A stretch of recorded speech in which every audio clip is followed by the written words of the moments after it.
Hello and welcome to Around the World in 80 Teas, the first few stops. My name is Sharon Hall and I'm the Chief Executive of the UK Tea and Infusions Association. And today we are going to talk about tea from Malawi with my co-host Will Battle and our guests, Huggy Fundy and Joyce Maynor. Will Battle of Fine Tea Merchants has over 25 years experience in the tea industry and he's worked in tea businesses around the globe. He's also the author of the World Tea Encyclopedia. Huggy Fundy is General Manager at Eastern Produce Malawi for Mulanje West. He has worked for EPM for 22 years, starting in the field at the Lauderdale estate. He has been General Manager for 1 year. Joyce Maynor is a global tea expert and runs her own company, Cambridge Tea Consultancy. She has over 30 years experience in tea and has worked with several leading brands. She has created many blends and traveled to many tea gardens around the world. Joyce, Huggy, and Will, welcome to this podcast. You may not be aware that Malawi is the third biggest supplier of tea to the UK after Kenya and India. I'm going to hand over to my co-host, Will, to start today's conversation about this important tea origin.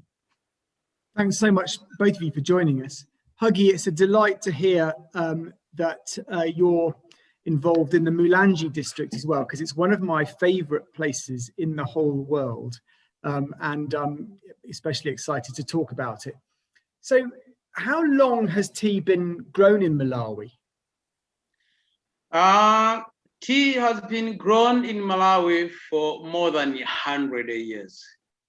In fact, the history of tea growing in Malawi is backdated before 1878, and actually the botanical gardens in Edinburgh and the Kew Gardens of London had a first attempt to send live tea seedlings to Malawi.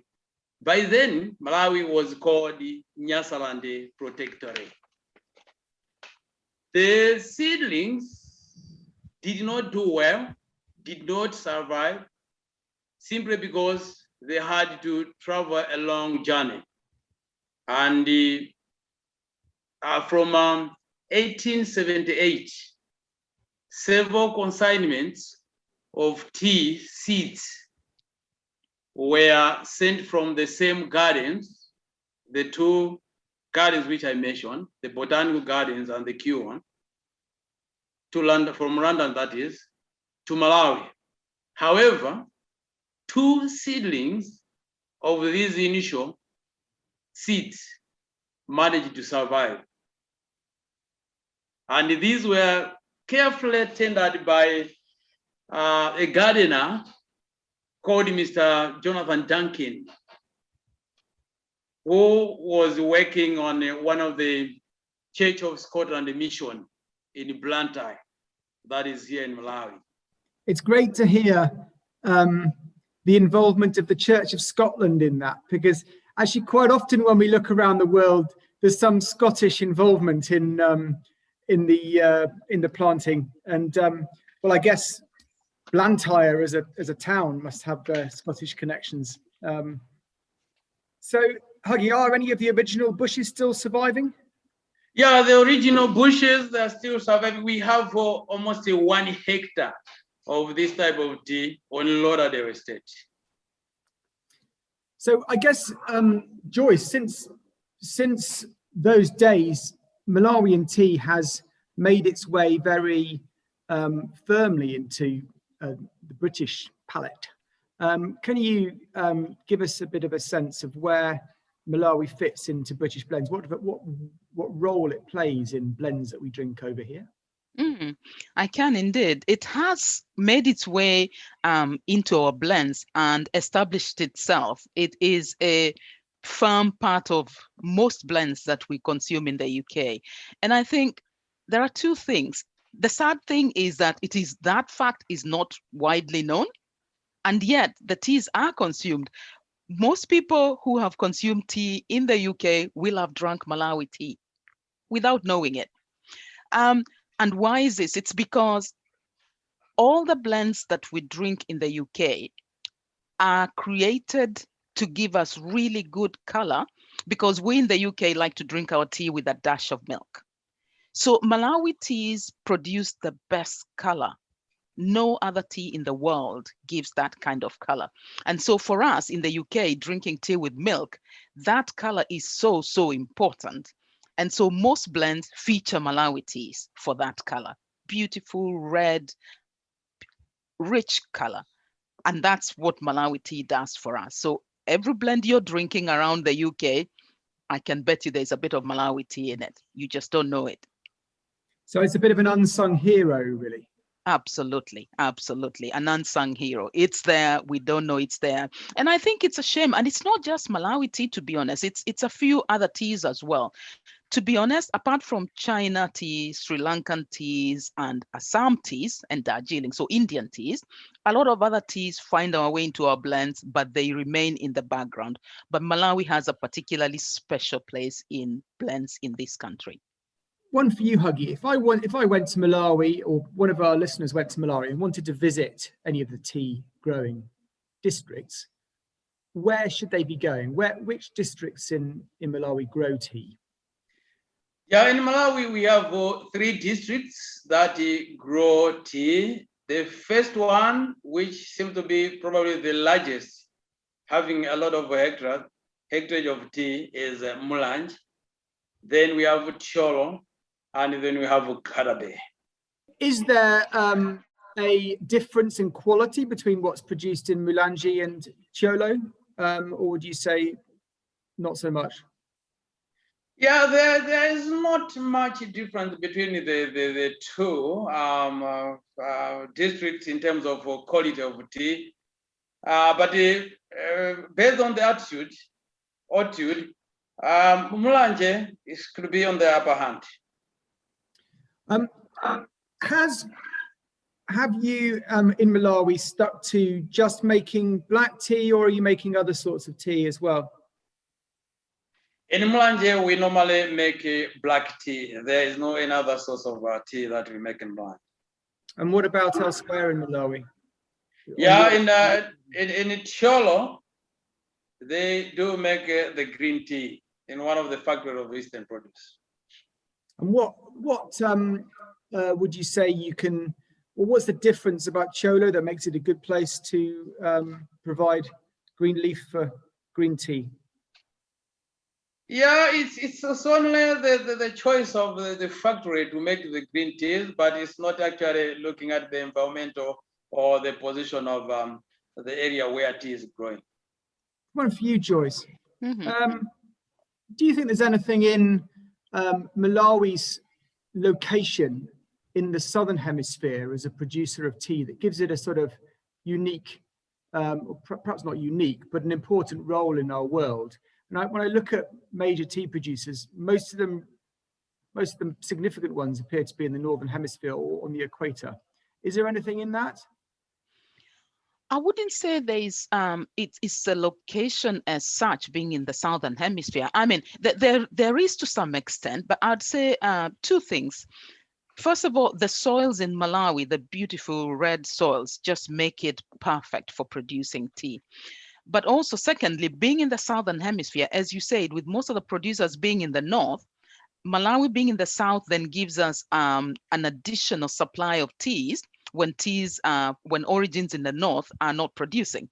So it's perfect. It fits in beautifully, and it just lends itself beautifully to the continued supply of those beautiful red teas for milk blends. Is there a challenge if you're a Malawian tea grower? Huggy, perhaps this one to you. Is there a challenge with climate change? I mean, are you noticing your seasons getting shorter, or rainfall being in some way different? Yeah, it's a challenge in terms of the climatic change, because it has decreased the production of tea actually in the field, because it has brought down, or it has decreased the period of production as compared to what we used to have previously. And this actually is an effect of maybe floods at sometimes, and also the drought. And because of that, really the cropping season is shorter, which in this case, the cropping yields again, they are becoming too low. So when would you normally expect as a Malawian tea grower your cropping season to fall between? What would you expect the months of cropping to be? Yeah, we normally expect the cropping season in Malawi to start from December to May, but currently it's coming around to maybe January and it is ending before May. So it's shorter, and then the production is slow. Just coming back to Joyce, you mentioned these wonderful alluvial red soils that the tea grows in Malawi. Some of the other podcasts we've been using the word terroir, which you normally use with wine. Do you think that that applies to tea? And a second part to that question, we've talked about Malawian teas and blends. Would you recommend drinking straight Malawian tea? And if so, what would you pair your Malawi tea with? Oh, wow. Thanks, Sharon. And absolutely, yes to each of those questions. You would definitely apply the word terroir to tea. We do indeed, because all that combination of environmental as well as husbandry factors that apply to how tea is grown and processed in Malawi and in other places will impart a specific character to that tea. And in the case of Malawi, it is definitely there. The redness is a key thing, and we see that as a result of not just the soils. The soils, I think, I'm not really a scientist, but I do believe they play a really key part in bringing that redness, but also the combination of other factors. And I'm sure, Hagi, you can tell us a bit more about the Ciperoni rains and all of that total environmental package that creates that specific condition in which Malawi teas are grown that then comes out in the form of that beautiful red tea that we see. You can drink Malawi tea straight. I have indeed drunk Malawi tea straight. At the moment, I'm drinking one of my favorite blends. So it's got a fair amount of Malawi teas because I've got it with milk. But I have drunk Malawi tea straight as well. I have drunk a Malawi Pua dark tea, and I drank it straight, no sugar, no milk, and I paired that with meat. So I was having a rich red meat meal, and that paired beautifully because the tea is beautifully smooth. It's really no astringency at all. It's got this beautiful smoothness, roundness to it, and it just goes beautifully with red meat. So for me, that worked really well. But there are so many other Malawi teas out there as well that you can pair with. A rich Malawi tea with a bit of milk in it would pair beautifully with the kind of things that we enjoy with tea here. So your scones with cream, nice rich cake, it will go beautifully with that. You have a full English breakfast, a Malawi tea would be perfect with that as well. But if you go to other types of Malawi teas like green teas, which are being made in Malawi as well, those are beautifully, they're light, they're smooth. And what I do find about green teas in particular from Malawi is the complete lack of harshness and astringency, which puts off a lot of people from green tea. But Malawi tea doesn't have that. It's beautifully drinkable and palatable and not harsh at all. And I've just tried a first flush, and that's beautiful without milk. And then I have this other tea here, which is a smoked guava, which is, the smell is incredible, a bit like a lapsang, as Will was saying earlier. And I think this would be great with cheese. Oh, yes. Yeah, such a strong taste, really delicious. I've got a wild card food pairing, which is one of my favorite memories of food pairing, was one of Huggy's teas, in fact, drunk with a prosciutto pizza at Mulanje Pizza, which I hope is still going. It's one of my favorite pizza restaurants. And it was a great combination, actually. Just sat outside with a pizza and one of Huggy's teas. Beautiful, really good. And I think that's a really important message to put across, because I'm not sure people would imagine drinking tea with their pizzas. So I guess the take home would be just give these things a try. I think there was something about the setting that also made it pretty good as well, Sharon. I can imagine.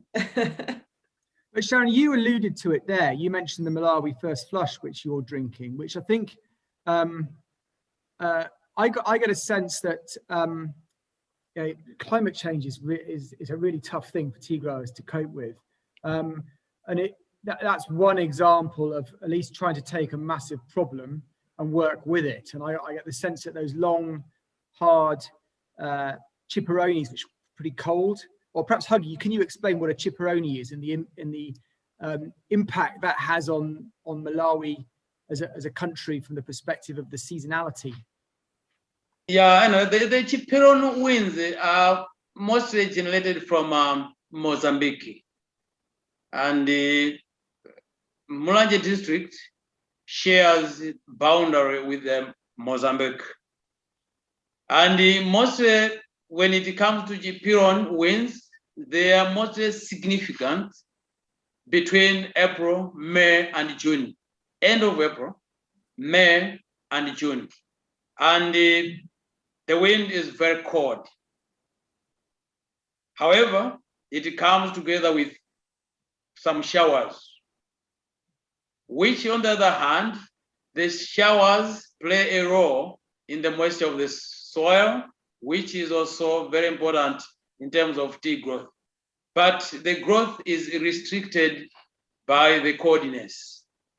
So growth is very slow, and the bush will produce probably a lot of shoots, but very tender.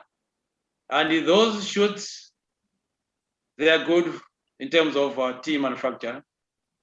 And actually, that's what Sharon's drinking now. She's drinking a sort of a dark Malawian interpretation of the Darjeeling First Flush style, which I think is a nice way of turning that stress that the bush endures into something positive. And well, Sharon, can you describe it? How does it taste? It's very smooth. It's very mild. Definitely doesn't need to have milk. It's got quite a pale color, and very refreshing. And it's got a slight sort of grassiness to it, very subtle, almost like a freshness, I would describe it, if that's the right word. But yeah, I could easily drink a lot of this. And as I say, it doesn't need milk. Yeah, it looks like a Darjeeling First Flush. Yeah. Yeah, I mean, it's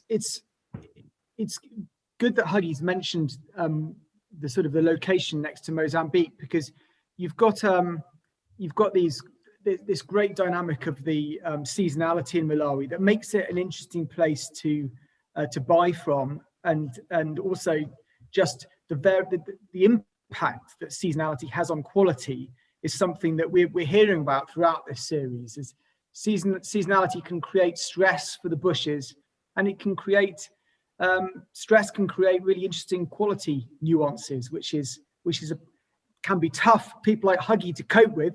But for people like us who are enjoying drinking the teas, it makes it all the more interesting. Just to chip in, during the April and May, we normally produce red liquors, more of it, plus flavored teas. Joyce mentioned it earlier, but it is really worth re-stressing that really amazing reddish color that you can get on some Malawian cultivars. That I feel sometimes that Malawi plays this role almost of like an airbrush. It take other origins which might claim a more marketable heritage, places like Assam and Ceylon, which are you see on the shelf more often, but Malawi often allows those origins to shine through that beautiful color that you can get on these cultivars, Huggy, that you just described, that are so distinctive and reddish in their appearance.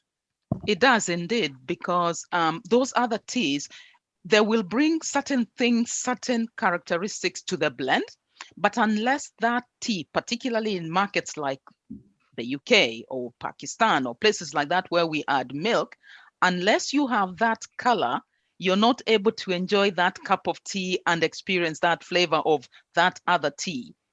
So that's the place that the Malawi tea occupies in the blend. As Will said, I think that's a really good description, that it airbrushes the other teas and makes them shine through. Absolutely, it does that. So Joyce, is it possible to make a visit to Malawi if you're an enthusiast and you want to learn a bit more about the tea or the country? Is it a country that's geared up for a visit? It most certainly is. It's a beautiful country. And if you've never been to Malawi, I think you should plan to visit because it's got so much to offer. I mean, just Mount Mulanje itself, it's awesome being there. It's awe-inspiring. So you will not only see the beautiful rolling tea fields and tea gardens, you will also get to meet the most humble, lovely, welcoming people. And that's Malawi for you. You know, every time I've gone there, I've left feeling, oh my goodness, the people are so good. They're so welcoming and loving. And then you're in beautiful surroundings, beautiful red soil under your feet, beautiful mountains, you know, in the background. It's a beautiful, beautiful place. And if you get to stay in the tea bungalows, you also get to experience the unique tea hospitality that, you know, that you get in these places. And you wake up to a beautiful cup of tea every morning as well. And then Huggy, where else, where do you stage onto? Can you do a safari in Malawi? Yeah, anyway, as I've said, I stay on the estates where these teas are being produced. Really, Malawi is a beautiful country. And the Mulanje especially has beautiful scenery in terms of tea plantation. And in fact, even the mountain itself, the vegetation, and the waters throughout, dropping from Mulanje mountain through the plantations, and they make the scenery so more beautiful. And when you wake up in the tea industry, the only thing which you can smell is the production of tea. Got lovely memories of swimming in some of the rock pools, I think on the Ruo River. Just really beautiful, beautiful forested areas where you feel you can hear the wildlife and just feel so chilled and enjoy that beautiful environment. It's certainly got something to offer everyone, I think. Yeah, sure. There are beautiful dams, pools on the rivers that come from Mulanje Mountain. And in fact, on top there of the Mulanje Mountain, there is a pool on the Kubra River, and similarly on the Ruo River. All those, they run through the states. Very beautiful water. As a keen runner, I've always wanted to participate in the Porter's race. Up to I think is it from Mulanje town up to the top and back again? That's it. It's from Mulanje down there up to the top and back. And you are most welcome to do that. I'm sure I'd be returning last, but I would much like to do it one day. Traveling to a country where tea is grown is one fantastic way to learn more about tea, but we're not really able to travel so freely at the moment. Joyce, you're a tea educator as well as all the other things that you do. Do you think there's an increased desire to learn more about tea? And if somebody were to sign up for a course on tea, what could they expect to learn? Wow, yes, there is a lot of interest, Sharon, and thanks for asking that question, because I think tea education plays a really important part. And more, we are seeing increased interest in people to learn about tea. You know, people have been learning about wine and going around wine vineyards, tasting wine, and that has now translated into tea as well, because we're seeing quite a lot of people moving away from alcohol or creating an extra space in their repertoire for tea and many different types of tea. And as they taste different teas and experience them, they want to learn more and more.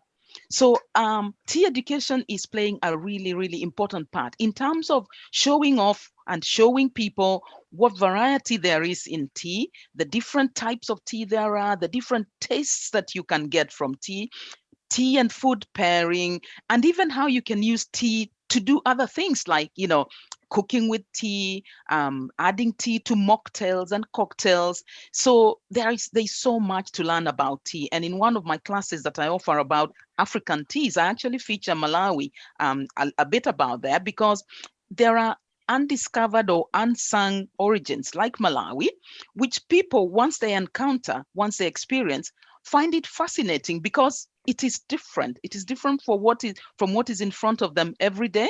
So yeah, there's a lot to discover about tea.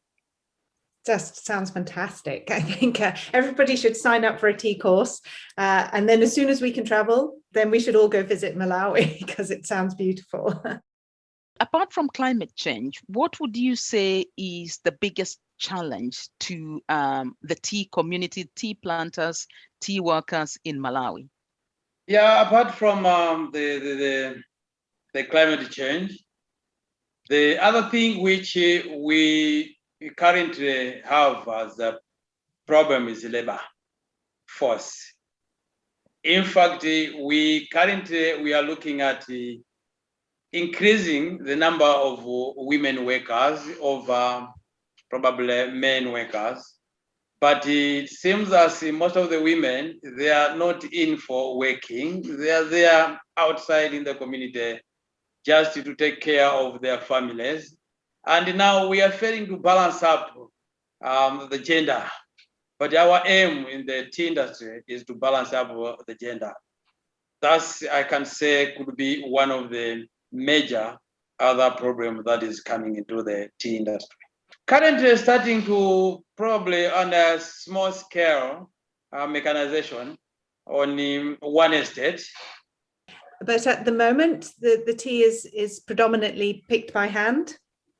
Yeah, it's predominantly picked by hand, and actually we tend to use shears. We tend to use shear plucking. Okay. That is in Eastern produce, that's 100% shear plucking. Huggy, do you have any questions you'd like to ask Joyce or Sharon or me? Yeah, I think one question would go to probably all of you or probably Joyce. It's based on now the quantities of tea which they're coming from Malawi.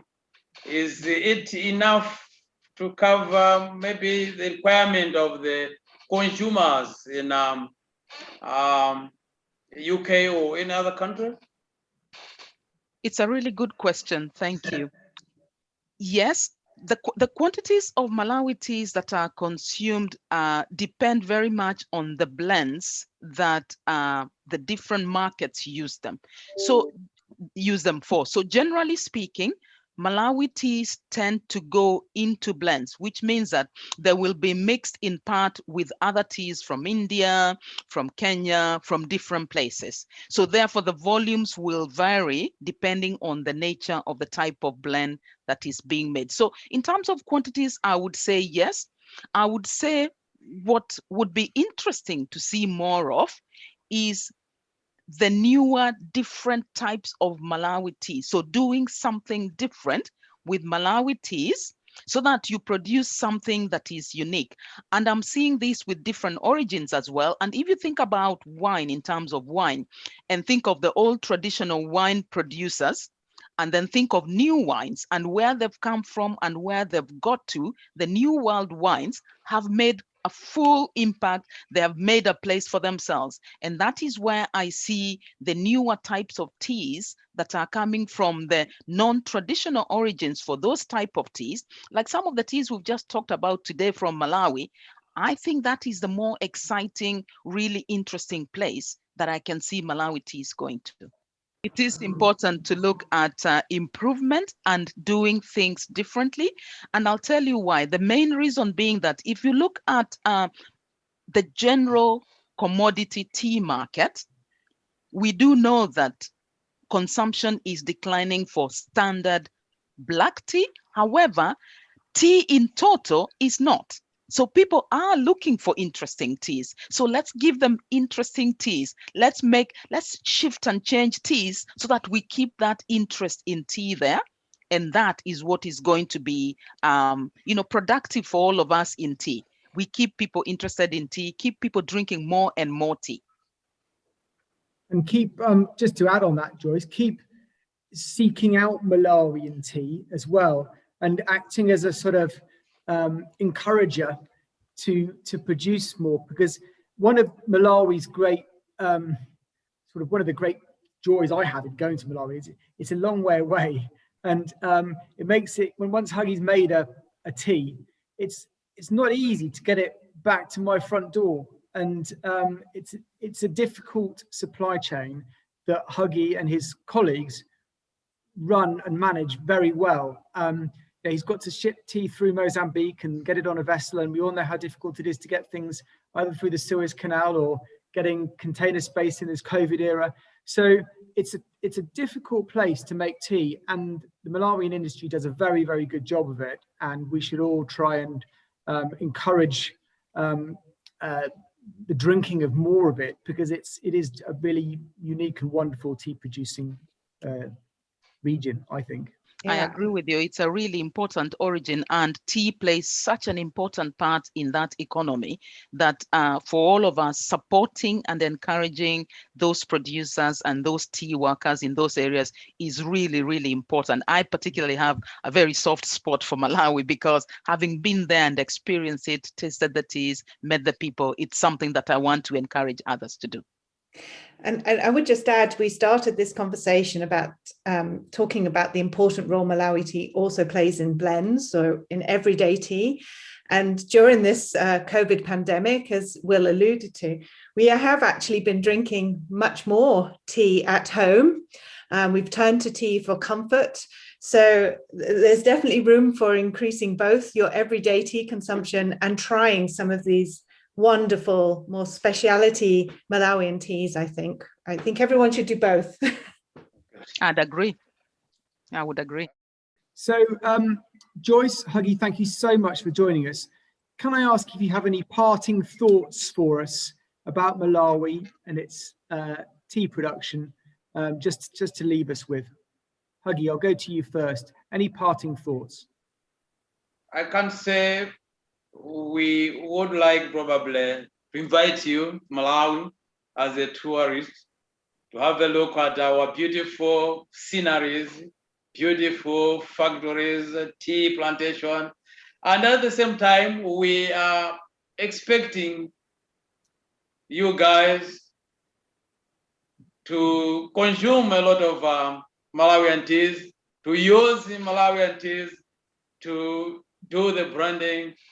And also, we will work hard to produce better quality, flavory, brisker, strong teas, red-colored teas for your branding purposes. Thank you. Thanks, Huggy. Joyce. My parting thought would be, Malawi, beautiful country, wonderful people, amazing teas. So my note to people drinking tea in this country is, you are drinking Malawi teas. Discover them. Try and learn more about them, because the more you learn about it, the more interesting, facts you'll discover about them. And you might even find yourself traveling there to go and see the tea production for yourself and see those tea growing places in Malawi. So yeah, there's a lot to find out, and it's all good. And to have a pizza at Mulanje Pizza. Absolutely, with the Malawi tea. Are available. Yeah, Mulanje pizza is available. Thank you, Joyce. Thanks, Huggy. Yeah, thank you. Thank you. Thank you. Thank you to all our guests today, Huggy Fundy, Joyce Mania, and Will Battle. This has been an episode of Around the World in 80 Teas, the first few stops. Please keep listening. Thank you and goodbye.